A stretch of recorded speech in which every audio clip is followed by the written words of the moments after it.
Amazing. All right. Well, I'm so excited to dive in. I'm Taylor Harrington, your head of community, and I'm so glad that you're here with us today for what I know is going to be an incredibly practical session. So we are joined by Ghalizha Zara Izzaty. Is it T? Is it? I just butchered that. Is it It is Izzaty, yeah. Okay, great. Founder of Doc Day Afternoon, where she helps founders build the operational systems that make delegation actually work. So, drawing on her background in customer success and as one of Notion's first certified consulting partners in Indonesia, Gliza specializes in creating documentation and workflows that grow alongside your business, not ahead of it. So, in today's session, we are going to talk all about building a team knowledge hub that matches your current stage of growth. So, instead of feeling like you have to document everything at once, she will help you understand what your business actually needs today, how documentation should evolve over time, and how to create systems that make delegation feel simpler and more sustainable. So, if you've ever wondered whether your documentation is helping your team or just creating more work, you are absolutely in the right place. So, Gliza, we are so grateful to have you here, sharing with the Dreamers and Doers community in this way. Let's go ahead and dive in. If you don't mind bringing up your slides, we'll kick us up. We'll get started here. Thank you so much, Taylor, for the introduction. And I'm so happy to see new faces. Let me just bring up my screen. Um, we're good, right? Looks Okay. fabulous. You nailed it. All right. All right. So today we're talking about building internal documentation that scales so that you can delegate with confidence. To you guys, I am such a nerd about documentation. It's part of the reason why my business is called Doc Day Afternoon, because for so long, systems, documentation, operations are the unpretty and like messy part of growing a business. And I guess it's true in a sense, but tending your internal processes can also be one of the kindest acts you can do in your business. So this is going to be a pretty hands-on session. There will be prompts and reflection exercises and fun questions as we go. So if you're able to really be here and hopefully you'll be able to figure some stuff out. That's what I recommend if you can, just to take the time and do the work while we're here. And so yeah, I'm also a solo talker, as you might already noticed, but I promise I'll get us to the end somehow. Okay, so yeah, thank you again for the fantastic intro. My name is Ghalizha. Yes, I am a business system strategist. And really, my whole mission is to create more room and space for meaningful and rewarding work with the help of clear processes and systems. And again, my business is called Doc Day Afternoon, which I've been told by other people it suits my work that like I do very nicely because you almost always create that calm afternoon where you're in the flow of doing the work that you love. And I just really like that. And yeah, and Kendall, she was the endier, and yeah, we stay in touch a lot, and so yeah. Okay, so that's me. 5 or 6 years ago, I worked as a B2B customer and partner success in a company that sold mapping solutions. And that means I was in charge of translating complex technology into something like complex, meaning satellite imagery, like aerial photography, into something that our partners could understand, adopt, and ultimately sell to their own customers. And then I became a Notion ambassador and consultant, one of the first in Indonesia, and discovered my love for business systems and operation. And it turns out it also came with the translating complex technology part now for my own clients. And then I found dreamers and doers, and the rest is history. So yeah. So without further ado, I'm gonna start with a story. But first, I wanna hear in the chat or in you can like open the mic or like 1 minute to think about the last time you got completely lost somewhere. It's gonna make sense in a minute, but think about a place, a building in a whole city, another country maybe, and then I'll take 1 or 2 shares of what that experience is if you have that. And yeah.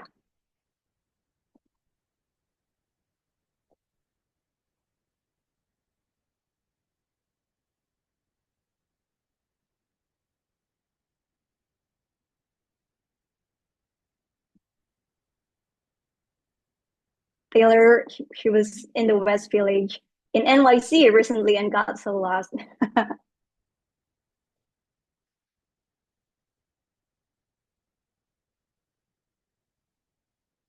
That's super funny because the story that I was going to share with you is that for me, it was 2 years ago in the Met, New York City. And again, it's funny because I actually had planned for it, everything.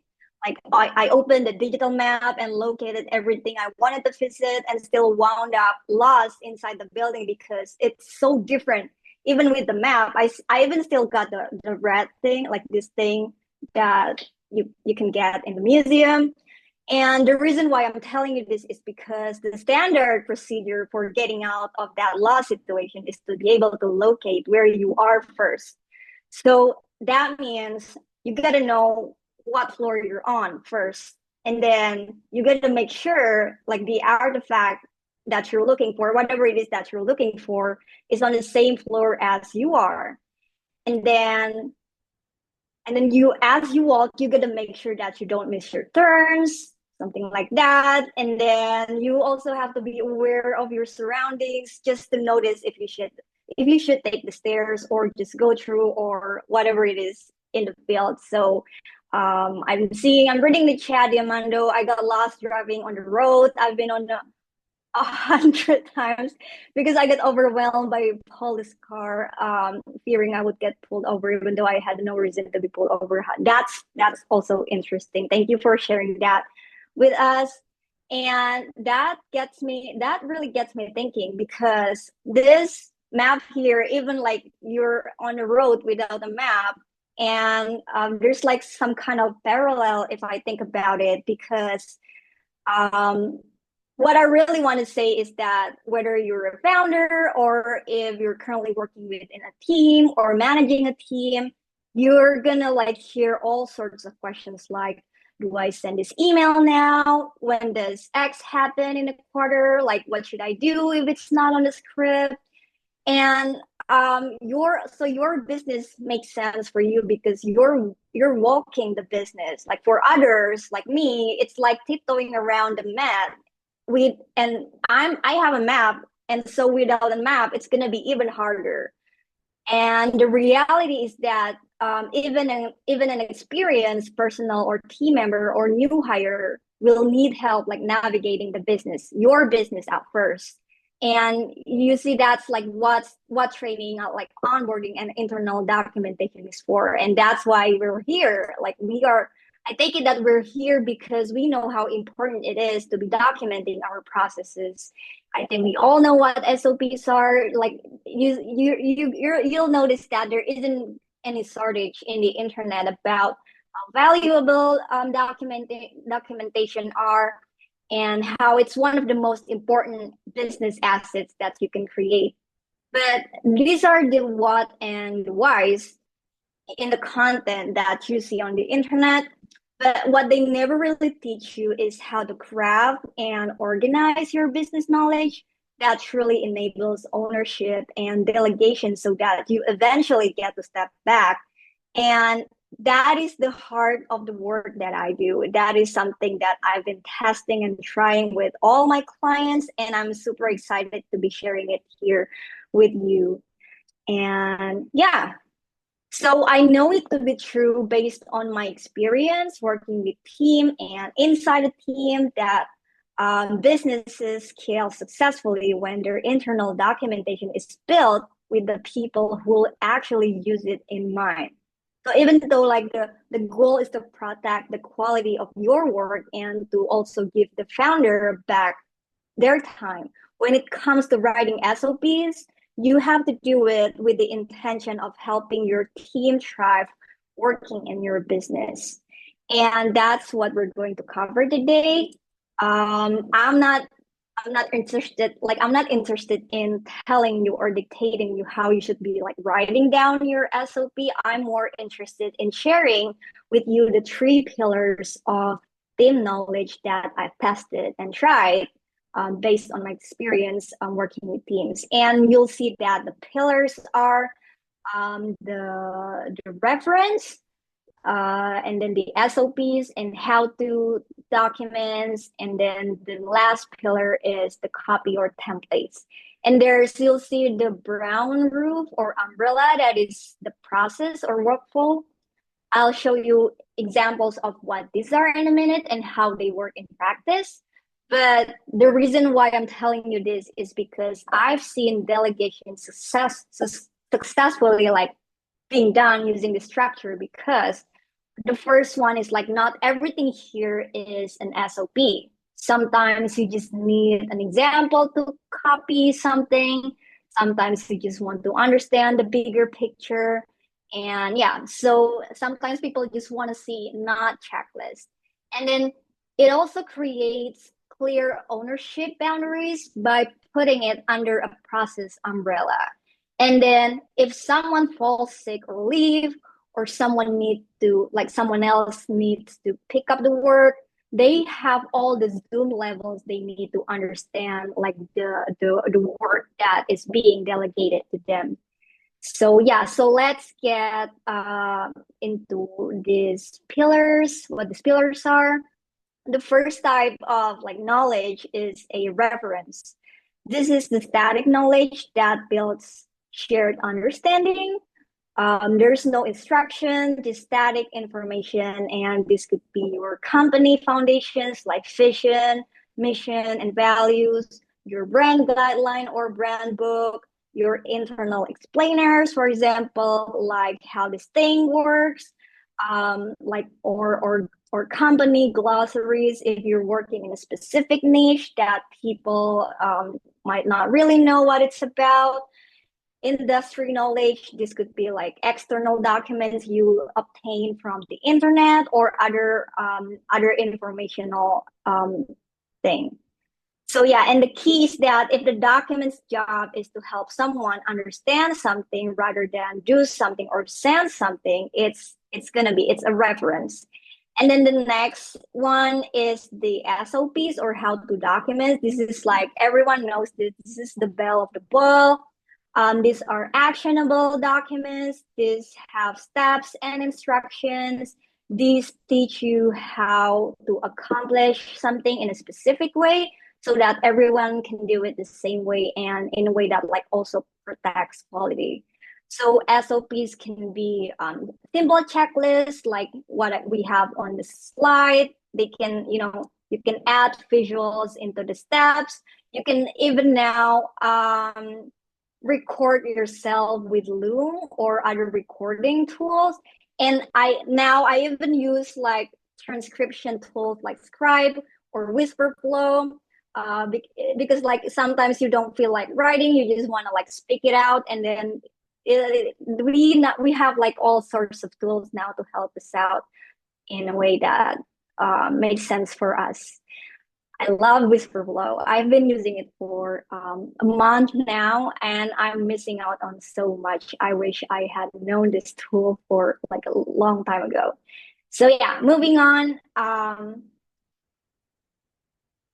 The third type of knowledge is copy or templates. I feel like this is one of the most underutilized knowledge there is in the world, probably being hyperbolic, but yeah, these can be like emails, copy, FAQs, client deliverables, marketing assets, anything that you find yourself repeating or creating over and over again. That should be a template. You should have a way to reproduce that somewhere in your systems.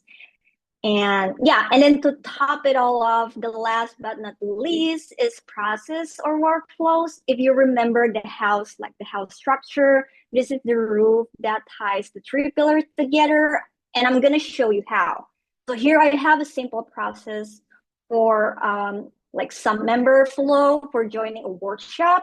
So the story is that there's going to be a newsletter broadcast promoting the program, and then the person is going to click the landing page. So there's going to be a landing page somewhere, and then there's this thing called interest tag. So now I'm like, let's pretend that I'm an outsider, and now I don't know what an interest tag is. That's where the three types of knowledge comes in. And that's where you can start identifying. Now that we understand there are three types of knowledge, we can start identifying what would be really helpful for the process, what really support the process. Now we know to create how to set up a promo broadcast in this tool. And there's going to be a reference how we use interest tags. And there's got to be like an SOP for setting up this program landing page, or maybe I think there should be a template for the landing page as well. So that's how, when you have all this like process from the beginning to the end, you start seeing all the components, all the actionable items, all the copies that might be um, reused in different instances, and this is a practice that helps you identify which should be manual, which should be automated, which are repeating, which should be templatized, which can be delegated. This helps you tie all that together. And here I have like, here's a visualization of what it looks like if you're just like documenting whatever or whatever it is that you have. And then here is another visualization to when you actually think about the process or the big picture for each document belongs to or where it supports. And what this means is that you'll never have to over document or under document anymore, because you understand there's the big picture and there's like the smallest nitty gritty details, actionable steps. And even more, that's when you can start to think about how these different processes relate to each other. And this, in a way, already is a map of your business. So that's how we come back to the map thing. I promise you it will make sense in a second. And yeah, but I guess the most important question now is, what processes do I start with? Because it is overwhelming, especially if you're already in the middle of like growing a business. So I have some tips for you. If you're not sure where to start, always start from one of these areas. So we have like four buckets here, because your most valuable processes almost always emerge from one of these buckets. And these are who we are, how we make money, how we deliver value to customers, how we work internally, and yeah. And then I'm gonna like walk you through what the each of these buckets like kind of speak to. So who we are speaks to your business identity. So it's like documenting your story, mission, vision, and values, organization chart, your brand guidelines. It's just like answers the why of your business, because people want to know why they're doing the work that they do, especially if you're bringing someone new, and this helps them understand. And then how we make money answers your business model. So think about your services, offerings, products, your ideal clients, how you're marketing your business, and how that leads into revenue. And how we deliver value to customers is essentially your customer journey and customer experience. And these are onboarding, what does like delivery looks like, how does the project management looks like when it's when you're working on delivery, and how to manage long lasting client relationship if you're doing longer engagement, and how to wrap up projects in offboarding. And yeah, and the last is how we work internally. It answers your team processes like communications, team cadences, cultures, and other administrative elements that you might want to think about. Yeah, so I'm gonna like go through all the comments now. I Lisa, saw, I can yeah. float maybe the things that popped up to you since we shared a couple of different things in the chat. Willow had such a great question, which is, I feel like people don't read. We've created so much documentation over time, and it seems like I'm constantly retelling people. Any thoughts on that? that is that is one of the things that I'm gonna cover like almost at the end, because Okay, I cool. think if yeah, I think a lot of, people think differently, but one of the way that you can help navigate that is like through like a comprehensive knowledge hub, which I'm gonna like show you how other teams have successfully implemented it. Cool. And yeah, again, it's gonna make sense in a second, but that is a real issue that is also, happening with other teams. So you're not alone. Amazing. And yeah. And I'm also going to just drop in the chat. I feel like I should have kicked off our conversation with this because I feel like with documentation, as we're kind of saying in the chat, we have folks that are at different stages with documentation. So I'm going to just drop this question in the chat just so that we can kind of get an idea of who's in the room and where they're at, so that as the presentation continues, we can maybe even like cater to certain questions and stuff of like what is the status right now with your documentation and what brought you here today that you are maybe feeling some pain points around it, because then we can, as we get closer to the end, especially with the Q&A, I can try to do my best to float some of those questions and kind of statuses to Ghalizha. Okay, thank you so much for doing that. But yeah, I mean, these are real questions and real challenges for teams out there, and I appreciate bringing that up. Hopefully, like there isn't like one like solutions for that. But yeah, I have some tips. Hopefully, yeah. So I'm gonna move on, and I think like from here, um, oops, there's the question of, how deep should you go? And that is what the table is. So the idea is that your documentation and essentially systems would and should match the stage of your business.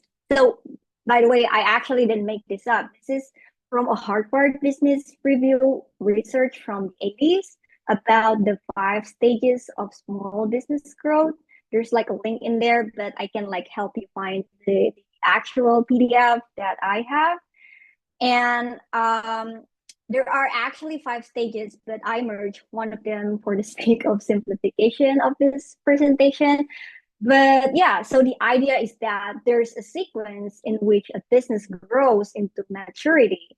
And it's a sequence because if you happen to work on the wrong thing or invest on things that your business doesn't need at first or at that stage, you're not going to be able to take it to the next stage. Like there are nuances, like from what I can remember, of course, but that's what the research says. And I just like turn that into a table or a visualization in a way that makes sense for my brain and helps me train my clients to think about it that way.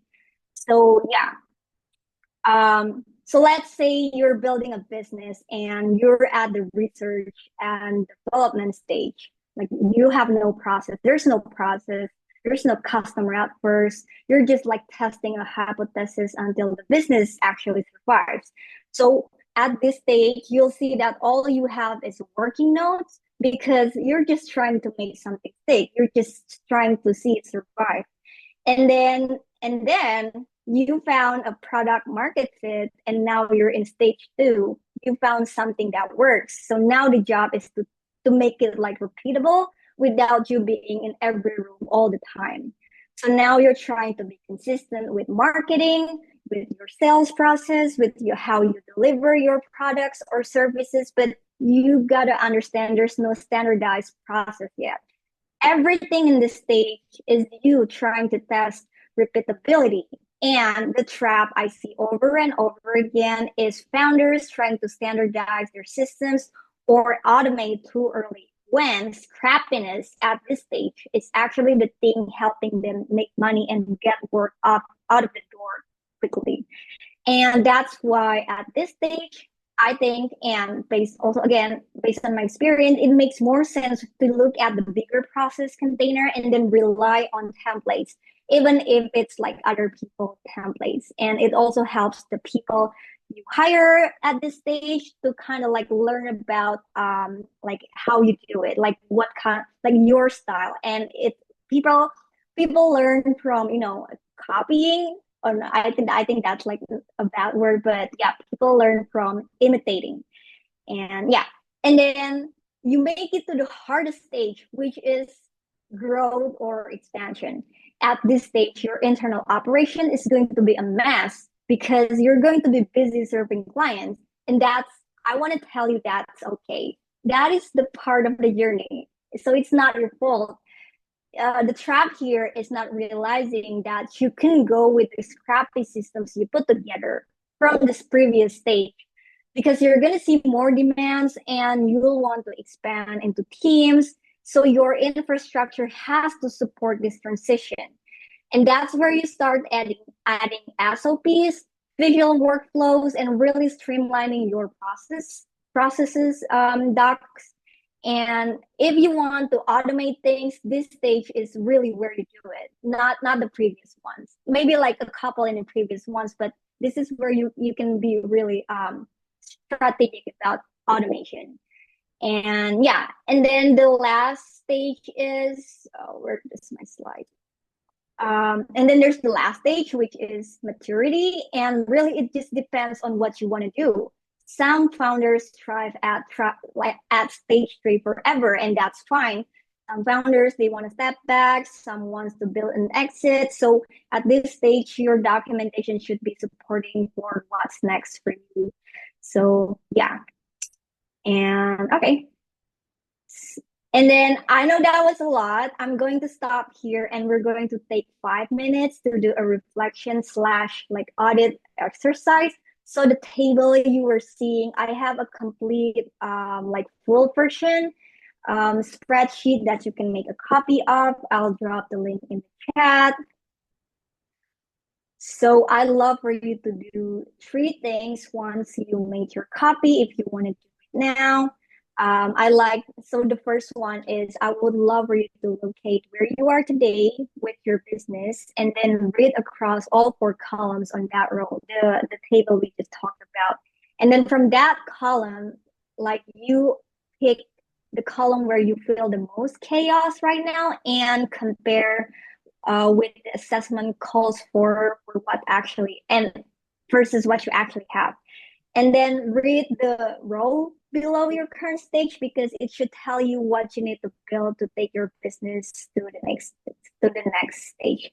So I'm gonna give us like 5 minutes, and then like 39 we'll come back together. And then I'm gonna yeah. Amazing. Can you put a link to this document in the chat? Oh, do you see it? Oh, okay. I'm gonna It should be row linked. paste. Oh, it's above. I was busy writing an essay. Okay, I found it. Thank you. I'll go ahead and set a timer for us as well. So as Ghalizha said, just pick out which stage you're in and then have the reflection go from there. And there's instructions in the chat for what to do. So I'll put on some music for 5 minutes. I'll put on a timer and then we'll come on back and hopefully have some insights about where we're at right now. So here we go. All right, back to you, Ghalizha. All right. So how does everyone feel? I'm gonna bring up the screen. I hope it's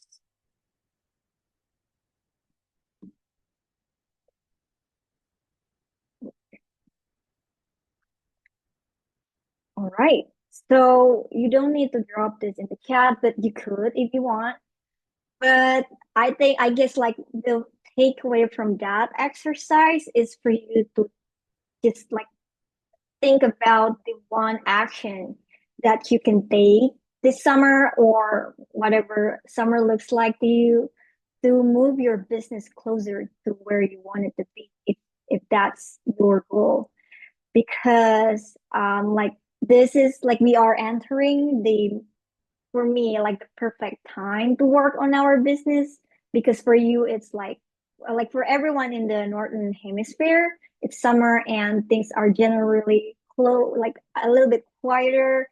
It's a little bit chaotic, but it's just like the perfect time to work on the back end stuffs of our businesses. So yeah, so think about that and just a few more things to go and I'll leave all the questions and all the sharings for the end.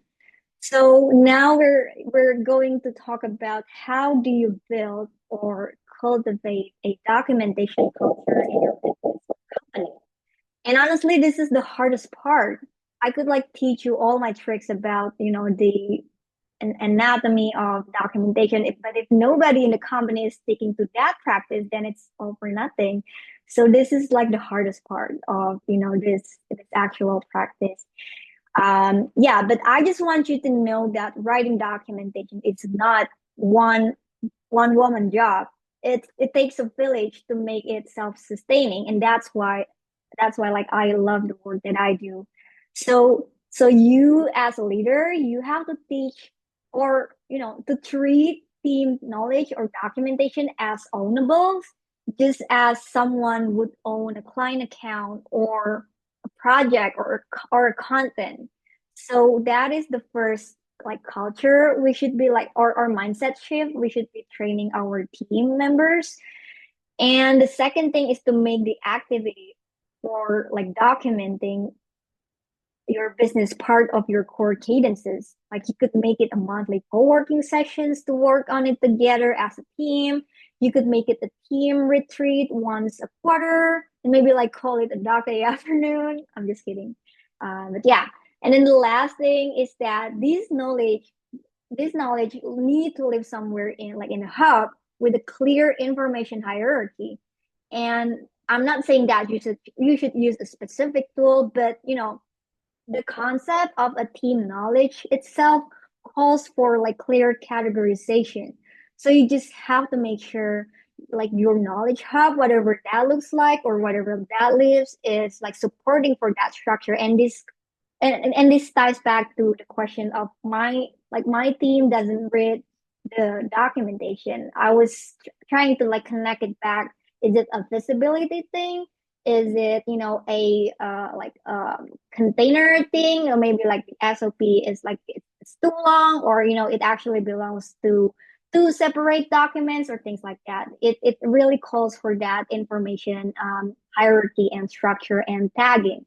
So it just like works better for, because we all think differently, our brain works differently, and it is like only natural for people to kind of like start being distracted or something like that.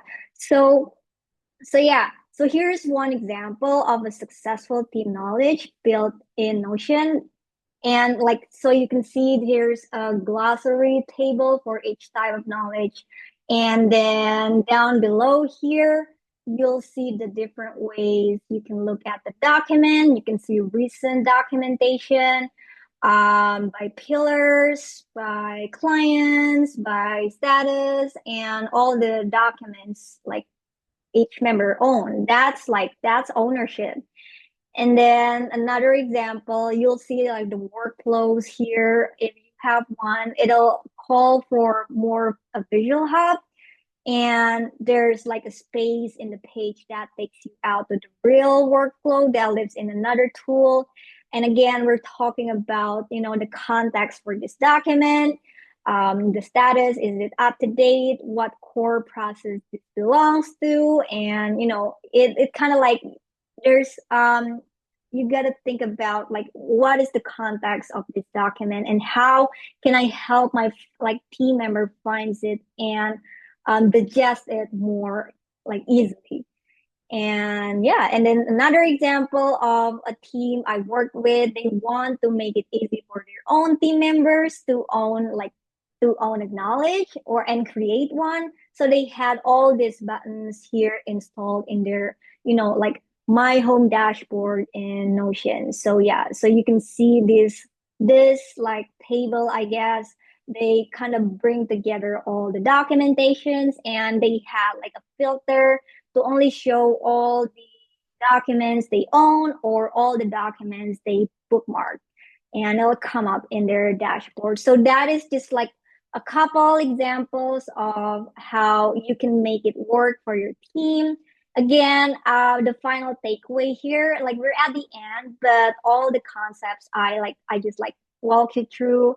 Um, I just want to share one final takeaway that I profoundly believe that building a knowledge hub or like internal documentation is an act of care. Again, if you do it with the intention of helping your team thrive, it is going to be one of the kindest things you can create for your team, for your clients, and all your future self, of course. It's a gift that keeps on giving, because if you help your team thrive, then your clients get the best result there is. And for you, that creates a room like more like buffer, like revenue wise, or like system wise, as the founder. And that's why, again, I really love this work that I do. And yeah, and then if you're interested in going deeper, the two ways, I'm just like going to share with you the two ways that I usually help teams is through systems discovery or a spacious system sprint. The discovery here is just like a 4-week audit across your leadership, sales, marketing, project management, customer experience, and like all, and team knowledge, of course. So you know exactly what to fix, what to build, what to leave alone, what the documents and everything is there for you in the strategy report.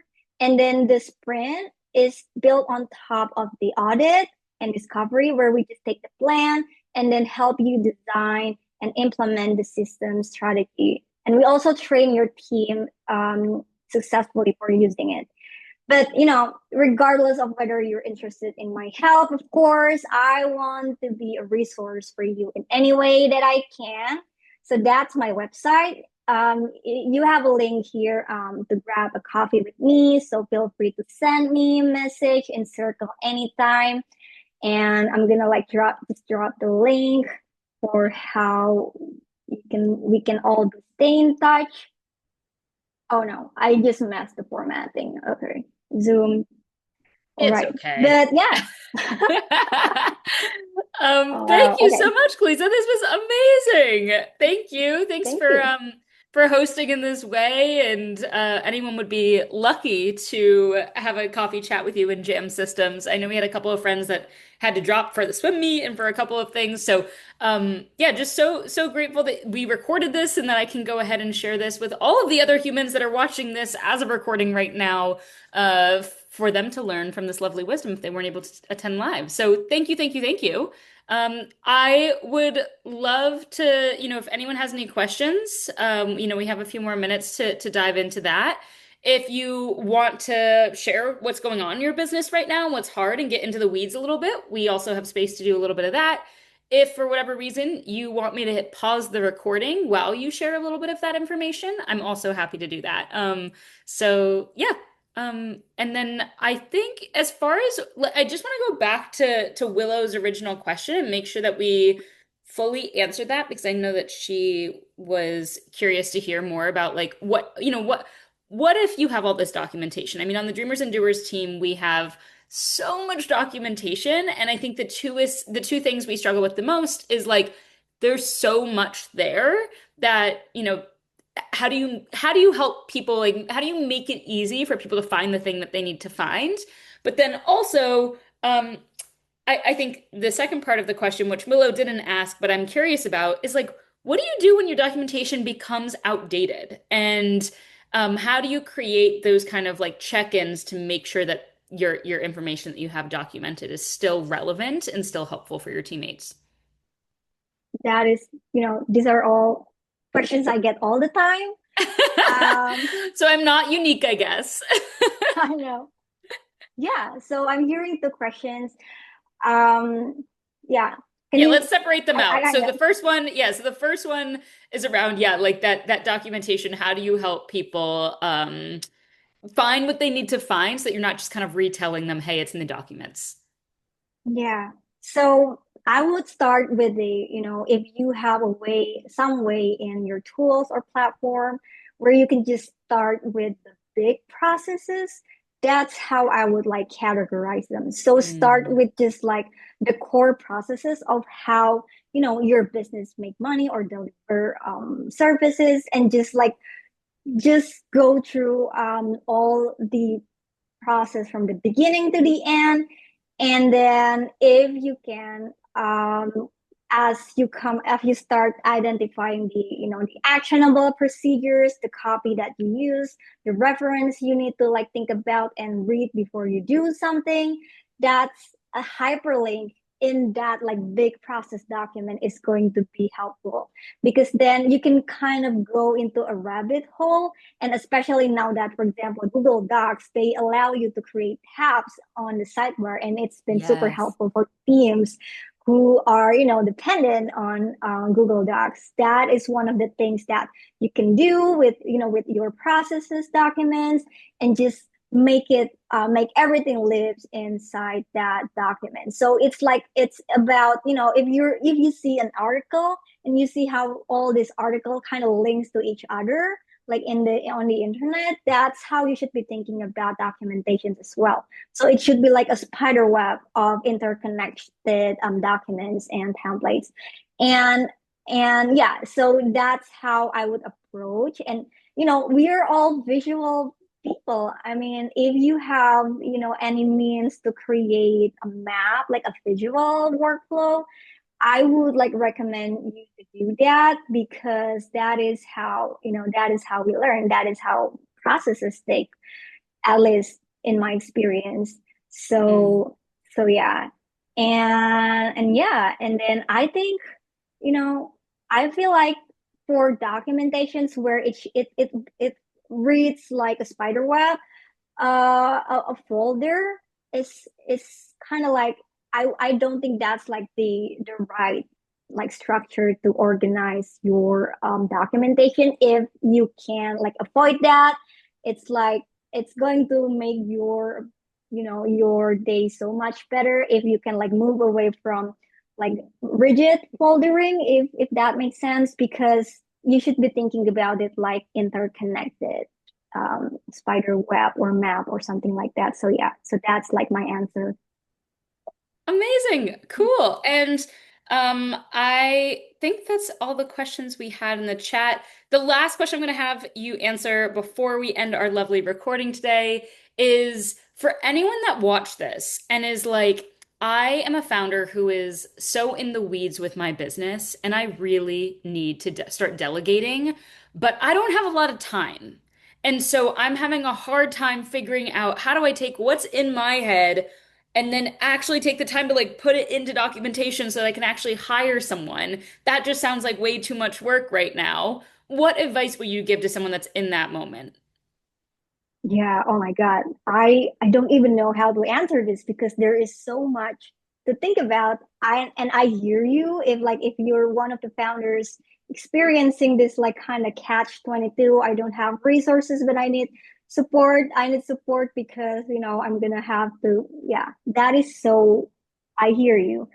And I want you to think about the concept. So I don't have like any concrete answer That's for like cool. the It's all good. actual solution, but I want you to think about the concept of like building capacity versus borrowing capacity. And building Mm. capacity is where you kind of like map all your business processes, and you try to kind of capture in the corner of your businesses where you can actually build capacity. And that means, you can like rely on templates, you can start automating things, you can use AI in terms of, it helps you reproduce things that you have created over and over again.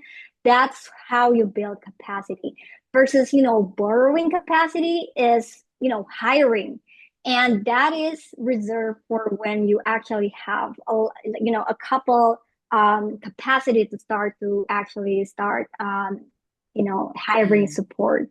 So this is a catch 22. There isn't, the best answer for this kind of issue, but know that I think based on that research we covered in the presentation, that's you're on track. You are so on track with where you need to be. So yeah. Amazing. Yeah, that's something I hear a lot. And I think that was such a great framing of the building versus borrowing capacity. And I think it also reminds me of just like what a gem that quote was you said of thinking about documentation as an act of care, because I think that'll resonate with a lot of Dreamers and Doers members. Well, thank you, Ghalizha. This was amazing. I'm so glad that you were able to share your wisdom in this way. So thank you, thank you, thank you. And for everyone watching, I hope this was helpful, and I will see you all soon. Bye, crew.